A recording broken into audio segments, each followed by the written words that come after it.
بسم اللہ الرحمن الرحیم۔ ہمارے چینل سیال سٹوریز میں خوش آمدید۔ آج ہم میرے ہم نشین ناول کی قسط نمبر 14 پڑھیں گے۔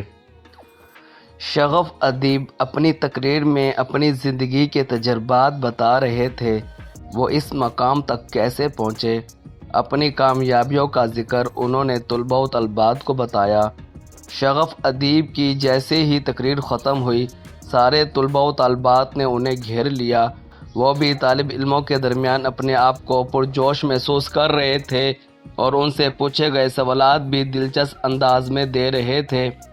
اچانک ہی پیچھے سے آنے والے دھکے سے نائلہ کا پاؤں پھسلا۔ وہ اپنا توازن برقرار نہ رکھ سکی اور اچھلتی ہوئی سجاول کے اوپر جا گری۔ سجاول اپنی سوچوں میں گم تھا۔ نائلہ کے اپنے اوپر گرنے سے وہ خود بھی نیچے گر گیا تھا۔ ریحان نے یہ دیکھا تو غصے سے نائلہ کی طرف بڑھا۔ نائلہ پریشان آنکھوں سے ان سب کو دیکھ رہی تھی۔ تمہیں شرم نہیں آتی؟ صبح بھی تم نے یہی حرکت کی، اب پھر تم نے دوبارہ وہی حرکت کر ڈالی۔ آخر کیا چاہتی ہو؟ ریحان غصے سے کھول رہا تھا۔ نائلہ کی سمجھ میں کچھ نہیں آ رہا تھا کہ یہ سب کیا ہو رہا ہے۔ میں نے جان بوجھ کر نہیں کیا، یہ سب اتفاق سے۔ ابھی وہ مزید کچھ کہنا چاہ ہی رہی تھی کہ ریحان نے اس کی بات کاٹ دی۔ بس بہت کچھ ہو گیا۔ اب ایسا ہوا نا، مجھ سے برا کوئی نہیں ہوگا، ریحان غصے سے کہتا ہوا سجاول کو زبردستی لے کر چل پڑا۔ سجاول کچھ کہنا چاہتا تھا مگر اس نے سجاول کو بھی بولنے کا موقع نہیں دیا۔ نائلہ رو رہی تھی۔ وہ بالکل نہیں جانتی تھی کہ ایسا کیوں ہوا۔ دونوں دفعہ ہی اتفاق سے ایسا ہو گیا تھا۔ وہ یوں اپنی بے عزتی پر بہت نادم تھی۔ بہت سے طالب علم شغف ادیب سے باتوں میں مشغول تھے، اس لیے انہیں کچھ پتہ نہ چل سکا، مگر جن کے سامنے نائلہ کی بے عزتی ہوئی وہ بھی تعداد میں کچھ کم نہیں تھے۔ تقریباً آدھی یونیورسٹی کو پتہ چل چکا تھا کہ صبح والا حادثہ دوبارہ نمودار ہوا ہے۔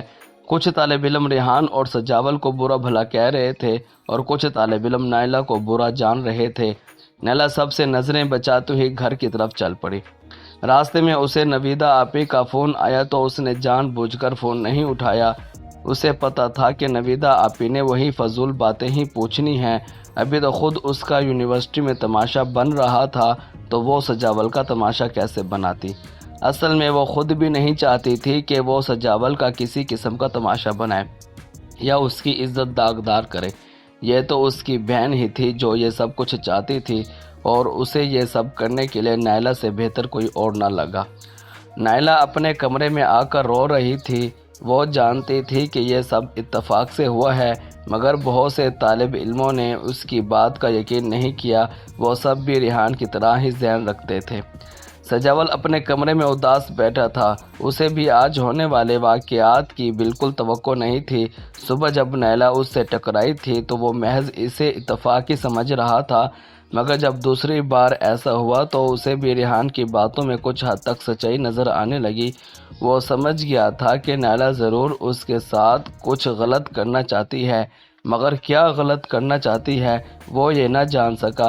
ریحان بار بار اسے کہہ رہا تھا کہ نائلہ کے ارادے کچھ ٹھیک نہیں لگتے، وہ ضرور تمہارے ساتھ کچھ برا کرنا چاہتی ہے، مگر دل کے کسی کونے سے یہ بھی آواز آ رہی تھی کہ ایسا بالکل نہیں ہے، کیونکہ وہ یونیورسٹی سے نکلتے ہوئے نائلہ کی آنکھوں میں آنسو دیکھ چکا تھا۔